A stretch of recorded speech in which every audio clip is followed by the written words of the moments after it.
देखो तुमके दिया है ए अनुपात बी केते 2:3 तापर बी अनुपात सी दिया गला 3:4 हेले ए बी सी केते बाहर करो इटा केनता बाहर करा है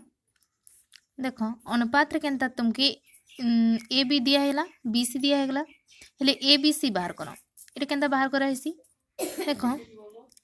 इटा फास्ट लिखि दो तुम ए गोटे जगह B C A B C दिखाई इटा सब क्या अनुपात होगला ए अनुपात बी अनुपात सी होगला हेले फास्ट रे जेन दिखाई ए अनुपात बी केते 2:3 तार बी सी दिया है तुम केते 3:4 सीधा लिखिदेना 3:4 है। देखो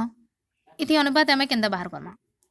देखो जेन खाली जगह थी से ई जेन खाली जगह अच्छे तार तले इना किसी नहीं न तार माने इतार साइड रे जेनटा लिखाई इटा से आम डबल रिपीट करदेमा इटा ने फिर इना 3 लिखिदेना है तार एतार साइड रे थी किसी नहीं न माने इना केते बसबा हे 3 ही आसबा है ऐसे इटा इंटू करमा 2×3 6 3×3 9 3×4 12 होगला है इटा जिते बेले इटा केते 3 रे सब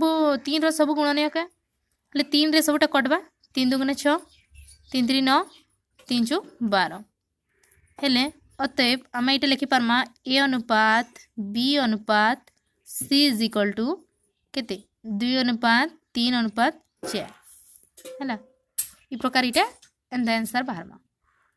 है अनुपात केंदा बाहर करे बुझी पारला।